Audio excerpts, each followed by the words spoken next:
Ibnu Said Muhammad Syatta Ad-Dimyati. Masyhur ini kitab di kalangan santri, masyhur. Dikaji di hampir semua pesantren. I'anatul Talibin, Syarah Fathul Muin udah masyhur tentang fikih. Nah, beliau mengatakan babus sholati, bab salat. Memang rada ini di buku ini rada sedikit berbeda. Biasanya urutan-urutan fikih itu enggak salat dulu. Di setiap kitab-kitab fikih itu biasanya toharoh. Tapi di sini langsung babus sholati, bab salat. Gitu. Cuman di dalamnya nanti yang diawali sama beliau nih pembahasan tentang toharoh, tentang bersuci. Babus salat. Penting sekali kita mengkaji pemahaman para ulama tentang fikih ibadah ini, Pak. Kenapa? Karena luar biasa sekali ganjarannya di dunia dan di akhirat. Di dunia dan di akhirat, bukan di akhirat doang, tapi di dunia dan akhirat. Luar biasa.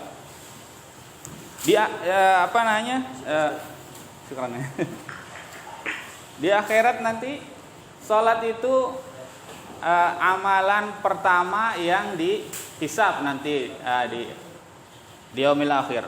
Kalau salatnya bagus, berarti amalan-amalan yang lainnya juga ikut bagus. Bukan ikut bagus, baru dihisab. Belum tentu juga. Kalau salatnya bagus baru dihisab yang lainnya. Kalau salatnya jelek, biarpun amalan yang lain bagus, tetap aja salatnya jelek, berarti pintu gerbangnya tertutup. Makanya yang sering suka saya salat itu seperti angka 1 dan amalan-amalan ibadah yang lainnya itu seperti angka 0. Kalau tanpa salat, tanpa angka 1, 0 bereret sampai ke pasar piting juga nggak ada artinya. 0 nggak ada angka 1-nya. Kan? Amalan yang selain sholat itu seperti angka 0, tapi sholat itu seperti angka 1-nya. Nah, satu berdiri sendiri ada nilainya nggak? Ada nilainya. Ditambahin misalkan sedekah 0,1 tambah nilainya jadi 10. Tambahin lagi puasa jadi 2, 0 jadi 100 tambah nilainya terus. Bertambah demikian. Itu di yaumil akhir. Tapi di dunia juga ada, karena apa yang akan kita terima di yaumil akhir itu kita bisa dapetin panjernya. DP-nya itu di dunia. Kalau orang bagus di akhirat itu amalannya udah banyak, di dunia juga bagus. Mudah dia hidup di dunia. Enak hidup di dunia. Nah, itu Allah mengatakan inna awliya Allahi la khaufun alaihim wa lahum yahzanun. Orang-orang yang menjadi kekasih Allah itu mereka tidak takut, la khaufun alaihim, tidak takut nanti masa yang akan datang, wa lahum yahzanun, dan mereka enggak sedih di apa-apa yang udah dia tinggalkan. Di masa yang akan datang dia enggak takut, menghadapi masa depan tuh enggak takut. Walahum yahzanun, dan mereka enggak bersedih terhadap apa-apa yang udah dia tinggalkan, karena semuanya bagus, tenang hidupnya. Siapa mereka? Alladzina amanu wa kanu yattaqun, orang-orang yang beriman dan mereka bertakwa kepada Allah Subhanahu wa taala. Nah, itu wali Allah menurut versi Al-Qur'an. Kan? Secara global, beriman, bertakwa udah jadi wali Allah. Mereka harusnya enggak sedih dan juga enggak takut menghadapi masa depan. Tapi banyak orang beriman dan bertakwa, ngerjain sholat, puasa, zakat, tapi masih ngerasain ngeri menghadapi masa depan. Apa saya makan apa enggak besok nih? Masih banyak yang kayak gitu. Dan dia sedih. Waduh, saya udah ninggalin dulu setahun yang lalu, saya nyesel tuh enggak begini. Masih banyak. Padahal dia melakukan sholat, puasa, zakat, tapi masih begitu. Apa masalahnya? Ya masalahnya ternyata di hukum fikih ini lalai. Sholatnya jadi nggak berarti di dunia. Di dunia itu punya arti sholat.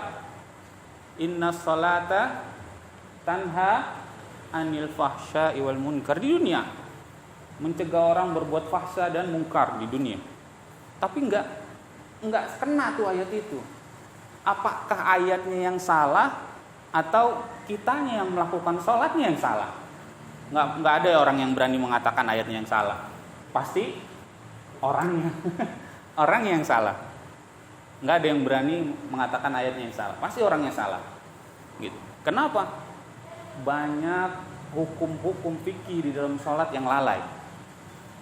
Karena itu Allah mengatakan, ada nggak orang yang sholat bahaya, celaka orang yang sholat? Ada di surat apa? Al-Ma'un. Wailul lil musallin. Celakanya orang-orang yang sholat. Alladzina hum an sholatihim sahun. Orang yang sholatnya sahun, lalai. Lalai, ada yang mengartikan lalai lewat waktunya. Ada yang mengartikan lalai terhadap rukun dan syarat-syarat sholatnya. Ada yang mengartikan, semuanya mengartikan sahun itu bab fikih. Bab fikih. Kelewat dari waktu. Di mana waktu sholat dibahas di buku-buku apa? Buku akidah nggak ada waktu sholat. Bab awqatis sholat, bab waktu sholat adanya di mana? Buku fikih. Rukun, syarat adanya di mana? Bab fikih lagi. Itu Waalaikumsalam. Tafadhal. Itu yang orang yang lalai di dalam bab fikih. Maka celakalah sholatnya. Bukan sholatnya, orangnya juga celaka. Wailul lil musallin, wail itu neraka wel. Ada wadi'ul finnar, ada wadi'un finnar, ada lembah di dalam neraka namanya wail. Khusus buat orang-orang yang sholatnya lalai dan riya, yuraun, riya. Udah sholat, udah lalai, riya lagi, masya Allah. Ibarat kata baru punya sepeda, terus ngomong-ngomong, waduh, baru punya sepeda aja norak bener nih orang, gitu. Gimana punya mobil Mercy? Udah lalai sholatnya, ria lagi, masya Allah, gitu. Wah, saya semalam bukan ria ya, saya itu sholat semalam 24 rakaat tahajud. Nah, itu ria namanya. Ria. Bukannya ria ya, ini ria. Masya Allah, itu pentingnya bab fikih. Tapi kadang-kadang fikih juga jadi masalah kalau nggak dipegang sama orang yang benar. Kebanyakan fikih itu dikaji sama orang yang kurang mengerti lah tentang fikih itu sendiri. Dia pikir fikih itu cuman buku di depan dia selesai. Lah, fikih itu luas sekali. Sama kayak misalkan bab maslahat zakar, menyentuh kemaluan. Itu luar biasa. Imam Abu Hanifah itu nggak membatalkan wudu orang yang menyentuh kemaluannya, nggak batal. Kemudian Imam Syafi'i membatalkannya, tapi ada syaratnya. Syaratnya menyentuhnya itu harus pakai batinul kaf, bagian dalam tangan. Imam Syafi'i bagian dalam tangan itu segimana batasnya? Nah, ini bagian dalam nih yang kita pegang ini, yang tersentuh semuanya ini bagian dalam. Kalau yang nggak tersentuh berarti bagian luar. Kalau kena kemaluan menurut Imam Syafi'i nggak batal. Tapi kalau Imam Ahmad semua kulit ini menyentuh kemaluan batal wudunya. Imam Ahmad lebih umum gitu. Imam Malik berbeda pendapat tergantung dari tempat di mana ulama itu berada. Ada yang di Baghdad, ada yang di Andalus, ada yang semua berbeda-beda di mazhabnya Imam Malik. Dan bukunya beda-beda. Kebenaran orang yang mengkaji lagi di mazhab Syafi'i, ketemu sekarang kan udah mulai banyak orang yang bermazhab di Indonesia juga, di luar Imam Syafi'i kan udah banyak. Ya misalkan orang yang sekolah di Saudi mungkin mazhabnya Hanabilah, Hambali. Orang yang di Pakistan ya, Hanafi. Guru saya dulu kan itunya sekolahnya S3-nya di Pakistan. Dia sholat, temannya baru datang, pas waladhdallin, dia amin, terus semasjid nggak ada yang amin. Dia doang sendiri. Itu yang Hanafi itu seperti itu, mazhab Hanafi, aminnya sir. Begitu luas fikih. Kadang-kadang kalau nggak dipegang sama orang yang benar jadi permasalahan. Bukan ilmu yang didapat, tapi apa? Kemudorotan yang didapat dalam bab fikih. Gitu. Untuk itu pengetahuan fuqaha seorang yang ahli fikih itu harus luas. Bukan cuman mazhab Syafi'i yang tentu yang mazhab Syafi'i yang dia pegang harus melotok. Dan selain itu setelah selesai baru dia kuasain mazhab-mazhab yang lain. Mazhab yang lain. Itulah sholat. Makanya kalau kita udah pas mengkaji fikih, sholatnya itu udah bukan cuman ilmunya doang, tapi amalannya juga dipakai, ilmu yang udah dia dapat dipakai, diamalin, maka sholatnya menjadi apa? Tanha anil fahsya'i wal munkar. Itu. Kemudian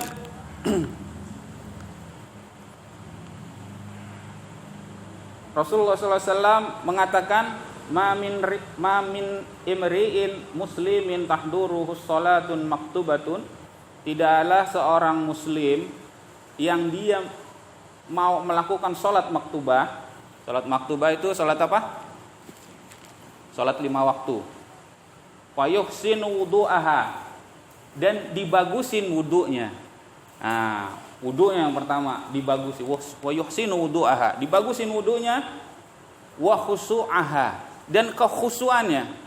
Pertama wudu, kemudian khusu', wa ruku'aha, dan juga rukuknya. Wudu itu namanya bagian di luar sholat. Prepare, persiapan sholat. Ada nggak orang sholat bari wudu? Nggak ada. Semua syarat itu adanya di luar sholat.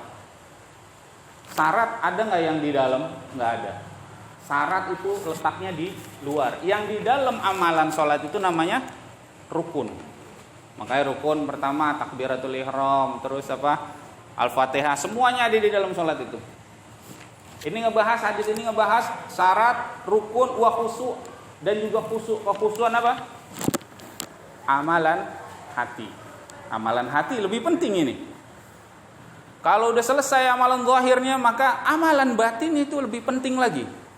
Wa hussila ma fis sudur, dan ketika dibangkitkan dihasilkan apa yang ada di dalam hati, nanti di yaumil akhir enggak dilihat amalan zahirnya, tapi apa? Wa hussila ma fis sudur, dilihat apa yang udah diamalin. Hatinya yang dilihat sama Allah Subhanahu wa taala.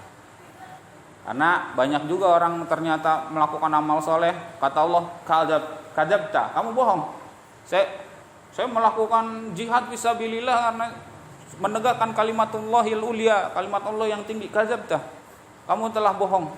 Saya membaca Al-Quran karena Allah. Kadzabta, kamu bohong. Semuanya ternyata karena apa? Riya dan sum'ah.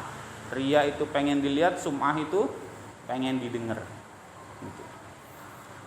Nah ini fadilah tentang rukun, terus syarat, dan juga amalan qalbunya.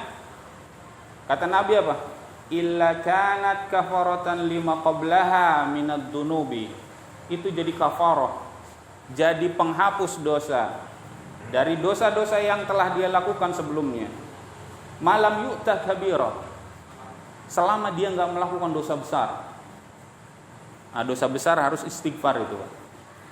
Kalau misalkan ada orang berzina, ada orang minum, itu enggak luntur dosanya gara-gara ampunan-ampunan amal-amalan yang seperti ini.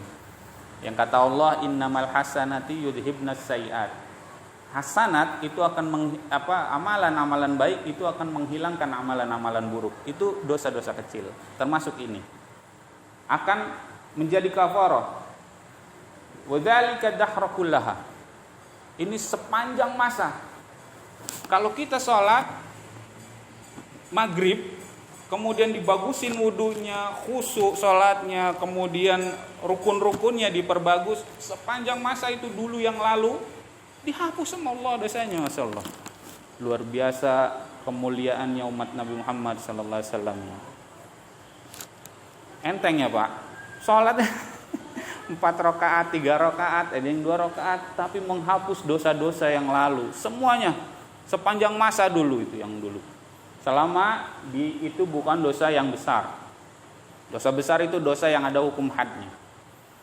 Hukum had itu yang ada di ada hukuman, misalkan kalau zina itu kan harus dirajam. Kalau misalkan membunuh harus hukum kisos lagi, dibunuh lagi.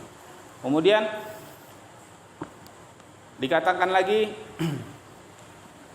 hiya syar'an aqwalun wa af'alun makhsusatun muftatahatun bitakbiri wa muhtatamatun bitaslimi. Syar'an, salat itu secara syar'i bukan secara lughah, tapi secara syar'i. Secara syar'i maksudnya adalah aqwalun wa af'alun makhsusatun, perkataan dan perbuatan yang khusus. Perkataan dan perbuatan yang khusus, yang dibuka dengan takbir dan ditutup dengan salam, itu salat. Perkataan dan perbuatan khusus dibuka dengan takbir, ditutup dengan salam. Dibuka dengan takbir apa namanya? Takbiratul ihram. Takbiratul ihram itu cuma yang pertama kali doang. Selanjutnya namanya takbir apa tuh, Pak? Takbiratul ihram terus masa? Enggak. Namanya takbiratul intiqali. Takbir intiqal. Takbir untuk memisahkan antara gerakan satu dengan gerakan yang lain. Cuman takbiratul ihram doang yang pertama itu dinamain takbiratul ihram. Yang selanjutnya namanya takbiratul intiqal. Takbir untuk memisahkan antara perbuatan yang satu dengan perbuatan yang selanjutnya. Nah, dinamakan takbiratul ihram takbir yang haram, maksudnya begitu. Takbir haram. Wah. Orang Arab itu kalau memuliakan sesuatu namain jadi haram. Masjidil Haram, Masjid Haram. Bukannya masjidnya haram, bukan haram kita datang, bukan. Masjid dimuliakan, haram. Yang tadinya orang boleh di luar Masjidil Haram, dimasuk ke situ udah nggak boleh. Tadinya halal. Tanah haram, ya kan? Bukan tanahnya yang haram, dia muliakan. Tadinya mencabut ini nggak dosa, nggak ada hukumnya mencabut rumput. Oh, tanah haram ada ininya, ada dendanya. Apalagi kalau haji, kan? Begitu juga takbiratul ihram, takbir ihram, takbir yang haram. Artinya apa? Hal-hal yang halal di luar sholat, ketika dia udah masuk takbiratul ihram menjadi apa? Haram, menjadi haram. Tadi kan af'alun wa aqwalun, perkataan dan perbuatan. Perbuatan sekarang. Perbuatan makan halal nggak di luar sholat? Halal nggak? Halal. Ketika dia udah takbiratul ihram nggak boleh, haram. Haram hukumnya. Makan apa aja? Makan kambing, makan domba, apalagi makan babi nggak boleh. Udah jelas di luar aja haram. Jadi perbuatan yang halal di dalam sholat, ketika udah takbiratul ihram haram. Kecuali yang maksusah tadi, yang khusus tadi. Itu nama dari takbiratul ihram. Dibuka itu seperti orang punya rumah, dibuka pintunya, ente mau masuk sini, iya, nggak boleh makan. Kalau mau makan mana lewat pintu belakang, pintu salam. Keluar lagi ente baru boleh makan. Gitu maksudnya. Itu sholat. Dinamain itu untuk memuliakan sholat. Maka kata Nabi, inna hadas sholatu la yahilu fiha say'un min kalamin nas. Di dalam sholat ini udah nggak halal lagi perkataan manusia, kata Nabi. Innama huwa hada innama huwa tasbihun at-tasbihu wa takbiru wa qiraatul Qur'ani. Di dalamnya cuma ada tasbih, takbir dan qiraah Quran. Termasuk di dalamnya juga doa karena salat lugatan doa. Secara logat secara bahasa artinya doa. Tasbih, takbir dan qiraatul Quran. Cuman itu aja udah. Dan juga doa. Selain itu nggak boleh. Perkataan manusia udah dilarang. Maka di sini kejadiannya Muawiyah As-Sulami. Muawiyah itu ngedengar sahabat ada yang bersin, kemudian dia ucapkan apa? Yarhamukallah. Kemudian sahabat melotot yang lain. Celaka ibu kamu katanya melototin saya. Ada apa nih pelototin? Malah dia ngomong. Dipelototin suruh dia malah dia ngomong, ada apa nih? Celaka ibu gitu. Celaka ibu kalian gitu. Melototin saya. Sahabat nepok-nepok lagi gini. Suruh apa? Suruh Muawiyah diam. Kemudian dia baru paham. Setelah paham baru kata Nabi ini, Inna hadhihi sholata la yahillu fiha syai'un min kalamin nas. Udah enggak halal lagi perkataan manusia. Yarhamukallah kan itu sebenarnya bagus. Yarhamukallah. Bagus apa enggak? Bagus. Semoga Allah merahmati. Tapi udah enggak boleh. Bukan bagian dari tasbih, bukan bagian dari takbir, bukan bagian dari qiraatul Quran. Enggak boleh. Gitu. Apalagi kalau kita sel Allahu Akbar takbiratul ihram. Tulit bunyi handphone, bos ntar bos lagi sholat, matiin lagi nggak boleh. Yarhamukallah aja yang bagus nggak boleh, apalagi bos ntar bos gitu, masya Allah. Dok, matiin handphonenya aja udah, jangan dijawab. Ada lagi assalamualaikum, boleh nggak tuh jawab itu? Nggak boleh. Assalamualaikum jangan dijawab, kita lagi dalam sholat. Makanya kalau masuk pintu masjid yang diucapkan apa? Assalamualaikum apa? Allahumma fatahna abwaban apa nanya? Iya. Wa wa'ababani. Itu. Bukan assalamualaikum. Ngeganggu yang sholat. Udah refleks ya kan? Assalamualaikum. Waalaikumsalam. Kan gitu. Kalau ada orang sholat jangan ngucapin salam, takutnya dia ngejawab begitu. Dan yang salam juga misalkan sholat di rumah, yang salam juga assalamualaikum, kodein sama yang ini, sama yang sholat di rumah misalkan, sholatnya deket-deket, beneran kontraknya sekamar gitu. Assalamualaikum, sholatnya kencengin. Allahu Akbar, Bismillahirrahmanirrahim, Alif Lam Mim. Baca Al-Baqarah nih orang soalnya gitu kan. Mumpung ada orang kelihatan surat Al-Baqarah. Gitu. Dikencengin maksudnya apa? Biarin orang yang ngucapin salam tahu keadaan kita dalam keadaan salat. Maksusoh. Kemudian sumiyat bidzalika liistimaliha ala sholati, dinamain seperti itu karena memang sholat itu doa, artinya adalah doa. Wal mafrudati al ainiyah khamsu fi kulli yaumin wa lailatin ma'lumatin minad dini bidarurah. Difardukan ain, fardu ain. Sholat maktubah ini fardu ain. Fardu ain itu fardu yang buat semua orang. Fardu ain. 5 kali dalam sehari dan semalam, ma'lumatu minad din bidarurah. Ini hal yang darurah, yang enggak boleh enggak. Maka sholat itu perkara yang enggak boleh enggak, yang harus dilaksanakan.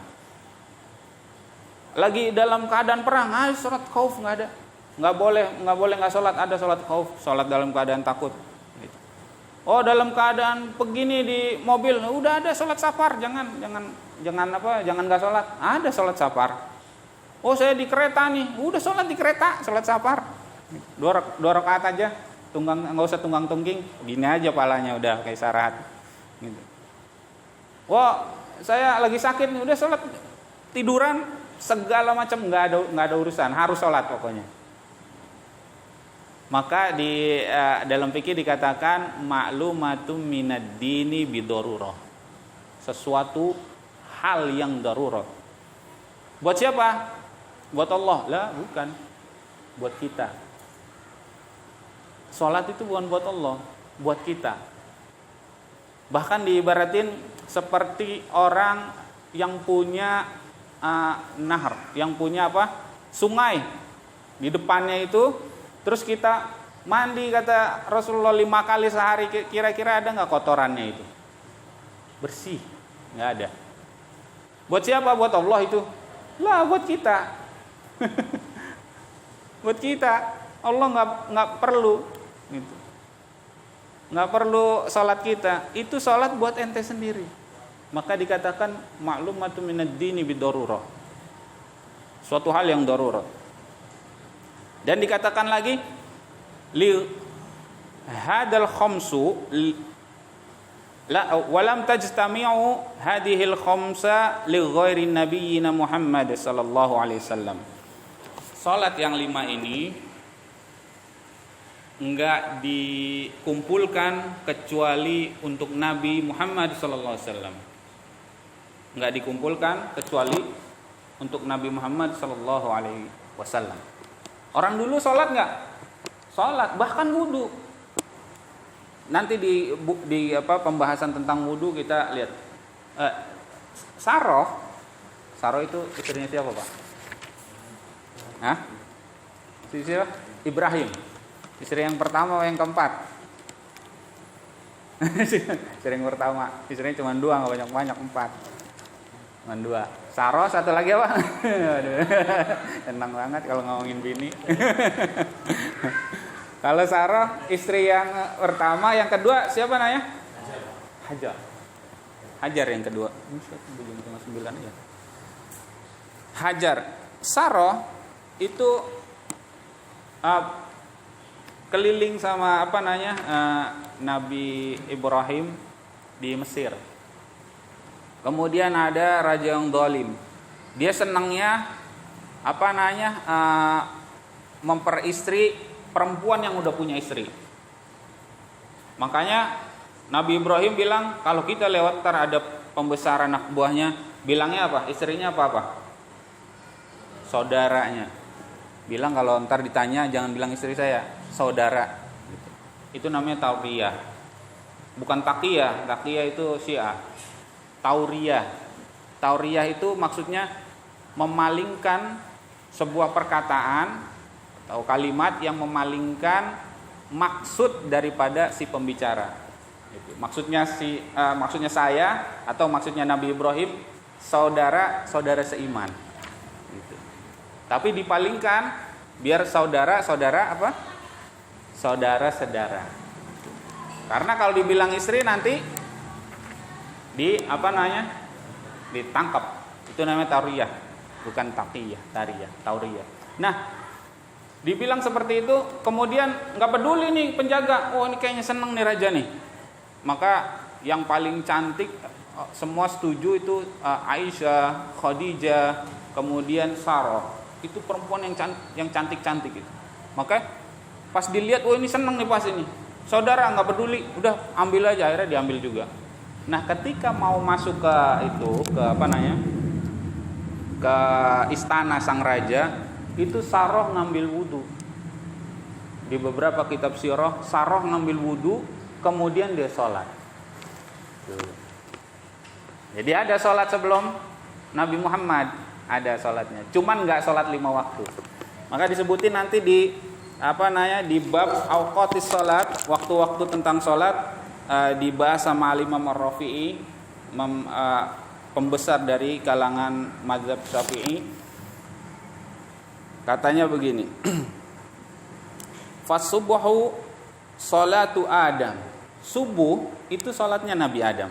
Nabi Adam salatnya subuh doang. Wa dhuhru salatu Dawud. Duhur salatnya siapa? Nabi Dawud.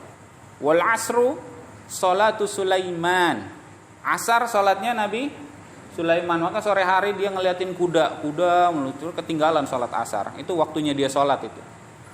Kemudian, wah, kuda ini memalingkan saya dari Allah Subhanahu wa taala. Ambil kudanya semua itu yang bagus-bagus kudanya, luar biasa. Gara-gara ketinggalan sholat disembelih semua, dibagi-bagi. Kalau kita kan enggak ngeliat, boro-boro.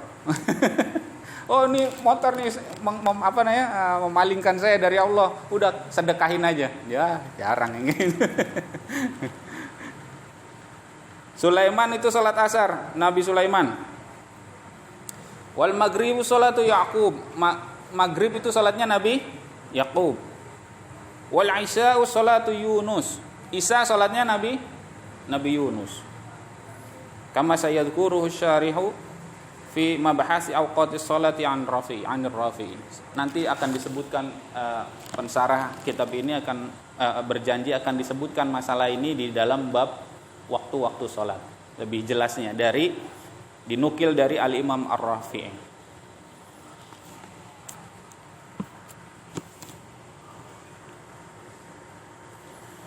Wa innama tajibul maktubata ay salatil khamsi ala kulli muslimin mukallafin. Diwajibkan salat yang 5 ini untuk setiap muslim yang mukallaf, bukan mualaf ya. Mukallaf sama mualaf itu beda. Kalau mualaf itu qulubuhum, tersusun hatinya, dia udah mau masuk Islam, itu mualaf. Tapi kalau mukallaf itu kita nih mukallaf. Orang yang udah mumayyiz, yang udah balik, udah gede, ini mukallaf namanya. Mukallaf itu beban. Orang yang dibebani, mukallaf. Maka Allah bilang la yukallifullah, Allah tidak membebani. Sebenarnya syariat ini tidak membebani kecuali kita udah sanggup menjalannya. Salat ringan, salat enteng. Cuman 2 menit, 3 menit selesai. Enggak dibebani. Tapi ini adalah beban agama. Mukallaf, muslim mukallaf. Siapa dia itu muslim mukallaf? Baligh, aqil, balighin, aqilin, zakarin au ghairihi. Mukallaf itu ada orang yang baligh. Baligh itu kalau laki-laki balighnya apa sih? Mimpi. Kalau laki-laki, mimpi. Mimpi basah, bukan mandi. Mimpi basah kalau laki-laki. Kalau perempuan pun head perempuan, kan? Aqilin, yang berakal. Kalau majnun enggak, walaupun balik enggak berakal, majnun enggak kena beban sholat. Gila, majnun, gila. Kemudian kalau yang mugma, yang pingsan, ada enggak akalnya orang pingsan? Kan enggak ada. Kena beban sholat enggak? Enggak kena beban sholat. Makanya ada orang yang pingsan sampai sebulan, misalkan koma sebulan. Nah, itu enggak kena beban. Kemudian orang yang mabuk di perjalanan, misalkan naik kapal laut, mabuk laut, ini kan. Selama di laut dia mabuk, misalkan di laut itu seminggu, ya seminggu enggak usah sholat. Mabuk kan di laut gini-ginian nih, ngutang lulu. Seminggu mabuk. Tapi kalau mabuknya cuma siang, malamnya sembuh, kerjain waktu malam. Gitu. Maka dikatakan as-sholatu lidzikri. Salat itu waktu ingat. Ingat itu orang masih punya akal. Kalau orang mabuk udah enggak mikirin apa-apa, udah mabuk. Ya kan? Makanya boleh enggak orang yang mabuk dibuat-buat itu salat? Orang mabuk minuman gitu, minuman keras, sholat boleh nggak? Nggak boleh. Bedanya cuma satu. Bedanya yang satu, yang mabuk kapal laut itu nggak dibikin-bikin. Kalau mabuk minuman dibikin-bikin sendiri. Akalnya udah nggak ada dua-duanya. Gitu. Maka sholat ketika dia udah bisa mengerti pembicaraannya sendiri. Artinya mabuknya udah hilang, pengaruh alkoholnya udah hilang. Begitu juga mabuk yang nggak dibikin-bikin, itu juga boleh nggak sholat, karena akalnya sedang pergi, lagi jalan-jalan. Zakarin, baik laki-laki au ghairiha, ini canggihnya para ulama pakai bahasanya. Zakarin au ghairiha, masuk semuanya jadinya. laki-laki dan selain laki-laki, bukan zakarin au unsa, bukan zakarin laki-laki dan perempuan, tapi bahasanya zakarin au ghairiha, laki-laki dan yang lain-lainnya. Berarti yang perempuan masuk gak? Masuk, karena dia bukan laki-laki, yang selain laki-laki. Yang bencong masuk gak? Masuk juga.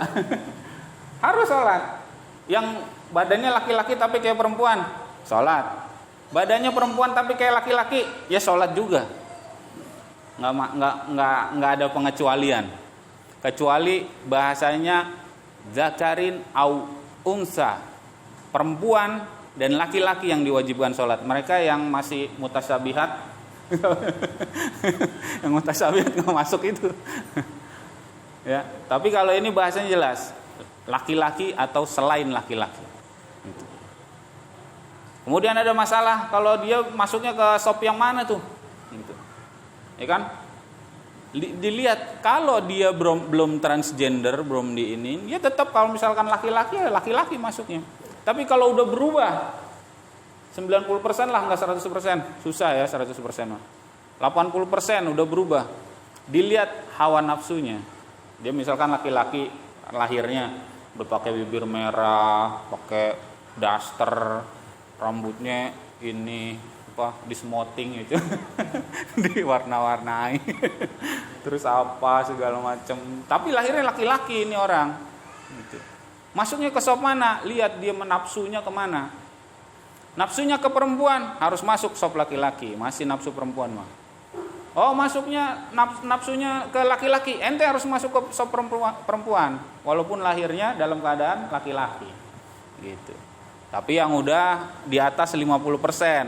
Kalau yang masih ragu-ragu, kan perempuan apa jangan.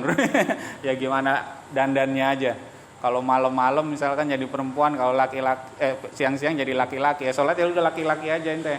Gitu. Ini mah yang udah total nih, udah di atas 50% kesehari-hariannya. Baru dia dilihat apanya? Dilihat hawa nafsunya.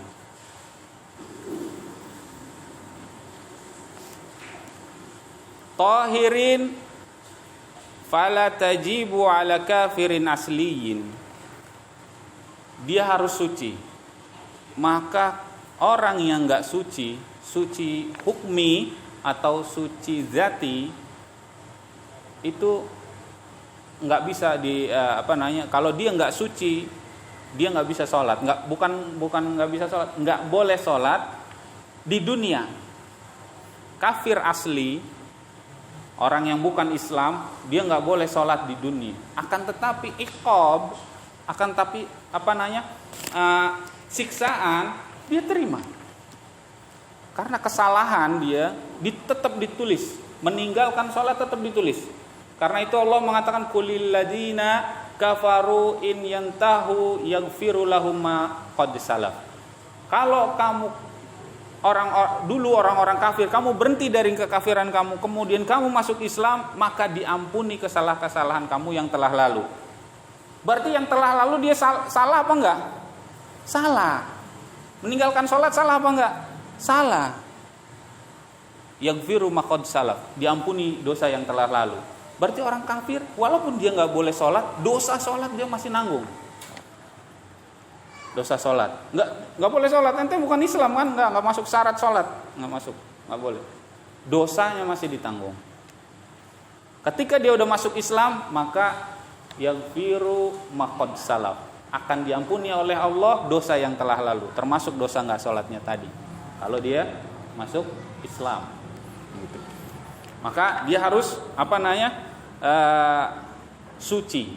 Maka dibilang tadi orang-orang kafir di dalam Islam itu najasun, najis i'tiqadnya, bukan najis badannya, Pak. Jangan salah persepsi ntar. Aduh tuh, ya musyrikun najasun. Toel cuci tangan, jangan. Yang najis itu apa? I'tiqadnya. Hatinya yang najis, i'tiqadnya. Dia menyembah yang dia menyembah selain Allah, itu yang najisnya. Tapi badannya enggak. Jadi ulama-ulama yang lain juga nggak pernah wudu, nggak pernah cuci tangan, habis salaman sama orang Yahudi, orang Nasoro, nggak ada yang gitu. Cuman aneh lagi orang salaman sama-sama muslim cuci tangan. Habis sholat dipel, ya Allah. Sama-sama. Sama-sama Islam. Ya Allah ya Rabbi. Masya Allah. Ada lagi pemahaman-pemahaman ya di akhir zaman. Udah mulai ini ngawur. Tapi kalau masih di dalam ruang lingkup Ahlus Sunnah wal Jamaah nggak jadi masalah. Dalam ruang lingkup Ahlus Sunnah wal Jamaah itu udah bukan Ahlus Sunnah wal Jamaah. Kemudian disyariatkan Islam itu apa? Di waktu malam Lailatul Isra Mi'raj. Tanggal berapa itu? Tanggal berapa? Hah? Isra Mi'raj 27 bulan Rajab. 27 bulan Rajab. Oh, lahirnya ingat enggak lahirnya dah. Lupa juga. Ya udah ntar lagi kalau belajar. Kalau belajar sirah. Nah, di malam 27 Rajab itu disyariatkannya sholat berbarengan, menurut para ulama berbarengan dengan disyariatnya wudu yang kita kerjain sekarang ini. Wudu yang dulu tadi syarah udah ada, tapi wudu yang sesuai dengan yang sekarang ini disyariatkannya berbarengan dengan disyariatkannya sholat, yaitu malam Lailatul Isra. Malam Lailatul Isra. Kemudian yang jadi pertanyaan nih Pak, Lailatul Isra itu kan malam dibelek Nabi dadanya, kemudian melakukan perjalanan dari Masjidil Haram ke Masjidil Aqsa. Kemudian dari Masjidil Aqsa kemana? Sidratul Muntaha. Balik lagi ke Mekah kapan? Pagi-pagi ya. Sehari doang kan, semalam doang kan. Pagi-pagi balik lagi. Yang jadi masalah sholat subuhnya ini. Nah, ya kan? Sholat subuhnya jadi masalah. Sahabat belum pada tahu. Taunya siang-siang. Abu Bakarnya dikasih tahu sama musyrik Quraisy. Ini teman kamu katanya Isra Mi'raj. Siapa yang bilang begitu? Muhammad. Kalau lebih aneh dari itu saya percaya kalau dia yang bilang. Dia baru tahu siang. Subuhnya kan salat subuh ini. Gitu. Maka para ulama mengatakan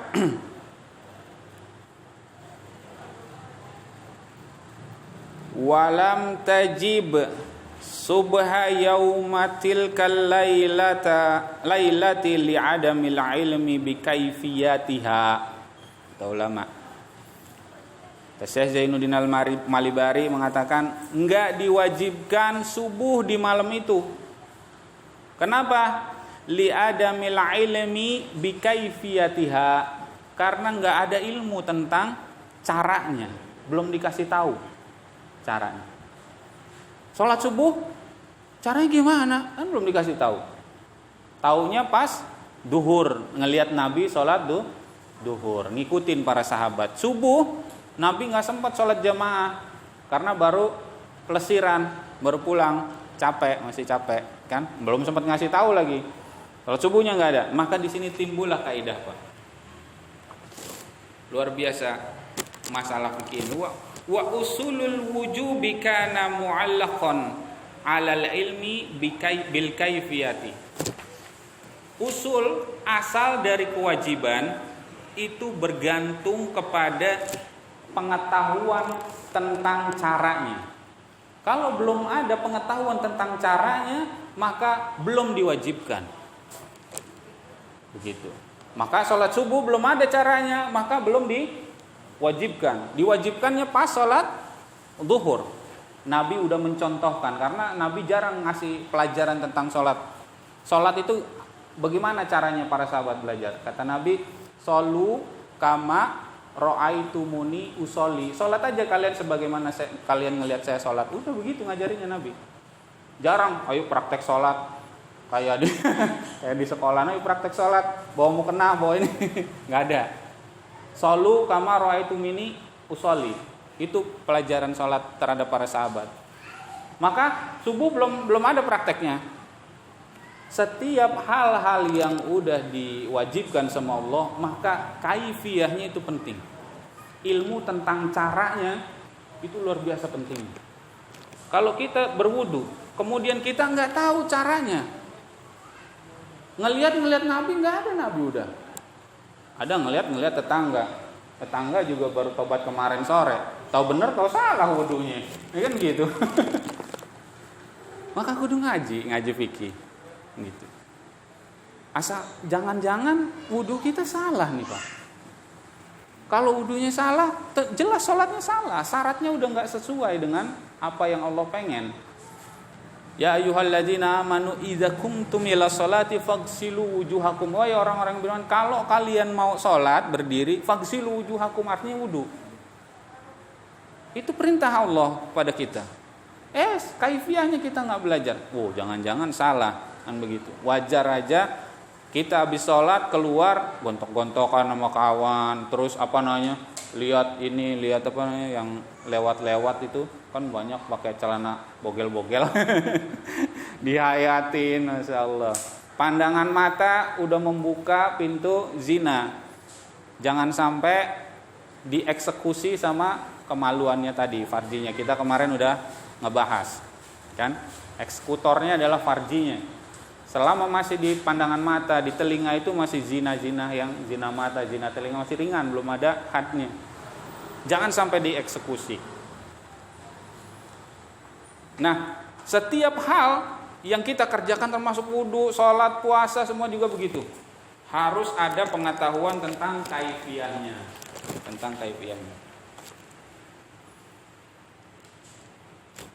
Kayaknya nggak cukup ini kita masuk ke wudu ya Pak. Ya udah 10 menit lagi.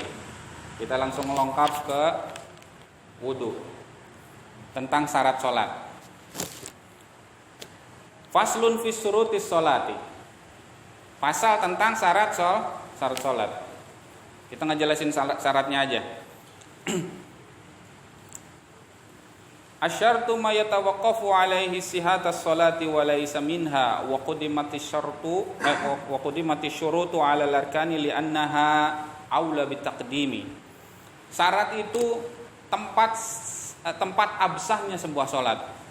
Absahnya tergantung daripada syaratnya. Jadi kita mau sah sholatnya tergantung daripada syaratnya. Nah, syarat itu nggak boleh ada di dalam. Syarat sholat itu harus ada di luar sholat tersebut, dan harus dikedepankan dari sholat.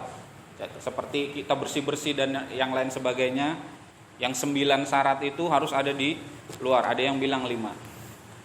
Kemudian asyaratu ma yajibu taqdimuhu ala sholati wa istimrarahu fiha. Dan syarat juga harus istimrar. Istimrar itu tetap dalam keadaan seperti itu selama kita masih sholat, nggak boleh hilang, nggak boleh lepas. Kalau wudu masih istimror terus wudunya selama kita dari mulai takbiratul ihram sampai taslim, nggak boleh lepas wudunya. Junub begitu juga, jangan sampai kita junub dalam keadaan sholat. Jadi syarat itu harus tetap dalam keadaan bersih, dalam keadaan tohir orang sampai selesai sholat. Kemudian syarat yang pertama, syurutus sholati khamsatun. Di sini ada 5, sebenarnya ada 9. Tapi disebutin yang 4 itu termasuk syarat-syarat ibadah yang lain. Yang syarat yang 5 ini khusus syarat-syarat sholat. Yang pertama itu adalah suci dari hadas wa jinabah dan jinabah. Yang kedua, suci badan, tempat, pakaian dari najis. Yang kedua. Terus yang ketiga, menutup aurat. Yang keempat, ma'rifatud dukhulil waqt. Mengetahui masuknya sholat. Harus dia tahu. Istiqbalul kiblah. Dan dia harus sudah tahu menghadap kiblat belah mana. Itu 5 syarat yang khusus di dalam sholat. Yang pertama itu suci dari hadas dan jinabah. Sedikit aja, tinggal kita ngebahas. Jinabat udah tahu kita ya semua ya. Junub, jinabat itu junub. Udah tahu. Hadas yang kadang-kadang suka ditanya, hadas apa sih? bengong semua, apaan hadas ya? Dibilang najis ya najis, lain hadas, najis ya beda. Hadas itu apa? Gitu. Hadas itu menurut para ulama fuqaha an-najasatul hukmiyah allati tartafi'u bil wudu'i awil ghusli awit tayammumi. Hadas itu najis yang hukmi, najis secara hukum, bukan najis zat. Najis zat kayak misalkan kencing, terus tai kotok apa yang lain-lain itu najis zati. Ini najis hukmi hadas itu. Orang menanggung hadas menanggung najis hukmiyah. Apa najis hukmiyah? Najis yang secara hukum dia keluar dari salah satu dua pintu pelepasan. Misalkan kubul dan dubur. Misalkan kubul yang keluar misalkan bisa gitu. Nya ya najis jati, tapi kitanya jadi berhadas. Kan ini jati udah keluar. Najisnya udah ke sono. Ya kan? Jadi tapi badannya berhadas. Kemudian keluar air kencing. Oh, air kencingnya udah ke sono, diguyur lagi enak. Ininya juga dibersihin, cebok, ya kan? Tapi masih hadas. Hilangnya hadas itu dengan apa? Wudu. Atau mandi atau dengan tayamum. Kalau kencing itu cebok masih kurang. Boleh nggak kita habis kencing cebok terus sholat? Nggak boleh. Terus wudu, hilangnya hadas kencing itu dengan wudu, gitu. Atau dengan tayamum. Atau kita jima. Jima itu nggak boleh dengan wudu. Jima itu bercampur dengan istri. Bersenggama dengan istri. Walaupun kita nggak keluar, tapi udah masuk setengah aja, walaupun nggak keluar atau palanya doang, tetap namanya junub. Nah, menghilangkannya itu dengan apa? Dengan mandi. Itulah hadas. Hadas hukmiyah keluar dari salah satu dua pintu pelepasan. Hilangnya dengan wudu, tayamum atau dengan mandi. Kalau zati hilangnya pakai apa? Misalkan kita udah wudu nih Pak, udah wudu, nginjak tai ayam atau nginjak atau kena kencing anak bocah misalkan, kena kencing lagi, bukan kainnya ya, ininya, badannya, gitu. Wudunya batal nggak Pak? Enggak, kan bukan hadas itu, zatnya, kena najis zatnya. Caranya gimana? Dicuci. Kalau zati bukan wudu. Kalau zat daripada najis, ngilanginnya bukan dengan wudu. Dengan apa? Mencucinya dengan air. Wudunya batal nggak? Lah nggak batal wudunya. Dicuci aja pakai air, kemudian sholat, gitu. Karena wudunya nggak batal. Wudu batal keluar sesuatu dari dua pintu pelepasan. Nah, mudah-mudahan apa yang saya sampaikan ini bermanfaat. Saya mohon maaf jika ada kesalahan atau yang kurang berkenan dari pembahasan tadi. Mohon dibukakan pintu maaf yang seluas-luasnya. Hadanallahu wa iyyakum ajma'in. Assalamualaikum warahmatullahi wabarakatuh. Sebelum kita berdoa dulu Pak. A'udzubillahi minasyaitonirrajim. Bismillahirrahmanirrahim. Allahumma salli ala Sayyidina Muhammadin fil awalin wal akhirin wa barik wa sallim wa radiyallahu ta'ala an sadatina ashabi Sayyidina Rasulillahi ajma'in. Amin ya Allah rabbal alamin. Alhamdulillahi rabbil alamin. Hamdan syakirin, hamdan na'imin, hamdan yuafi ni'amahu wa yukafi mazidah. Ya Rabbana lakal hamdu wa lakal syukru kama yanbaghi li jalali wajhika li azimi sultanik. Allahumma salli wa sallim ala sayyidina Muhammadin fil awwalin wa salli wa sallim ala sayyidina Muhammadin fil akhirin wa salli wa sallim ala sayyidina Muhammadin fi kulli waqtin wa hin. Allahumma nawwir qulubana bi nuril iman wa tsabbitha bi qawlika tsabit fil hayatid dunya wal akhirah wa yassirna lil yusra wa janibna al usra wa ja'al lana hudatan muhtadin waghfir lana wa li walidina wa li jami'il muslimin bi rahmatika ya arhamar rahimin. Rabbana zalamna anfusana wa illam taghfir lana wa tarhamna lanakunanna minal khasirin. Rabbana atina fid dunya hasanah wa fil akhirati hasanah wa qina adzaban nar. Wa akhirud da'wana alhamdulillahi rabbil alamin. Boleh kalau yang mau tanya-tanya ya. Ya, musafir. Jadi imam. Boleh tapi boleh jadi imam, ada tapinya. Jadi semua hukum fikih itu boleh tak ada tapinya, nggak boleh ada tapinya juga. Boleh jadi imam kalau yang makmum musafir semua. Nah, kalau dia musafir kemudian jadi imam, nah yang diutamakan yang mukim. Tapi kalau yang mukimnya nggak ada, ya kan? Mukimnya nggak ada, ya gimana? Akhirnya yang musafir yang sholat. Nah, musafir nggak boleh pakai sholat musafir. Nggak boleh dikosor, nggak boleh di jamak. Karena haknya musafir itu mengkosor sholatnya jadi 2 rakaat, itu hak musafir. Tapi kalau dia jadi imam yang pakai sholat ada, gitu. Boleh jadi ini. Kalau dia emang nggak ada, ya boleh pak jadi imam, gitu. Tapi sholatnya sesuai ini, ya nggak jadi masalah lah itu. Musafir itu nggak banyak ini, nggak banyak permasalahan. Yang jadi masalah itu hukum jarak dari musafir tadi. Jadi masalah di apa namanya di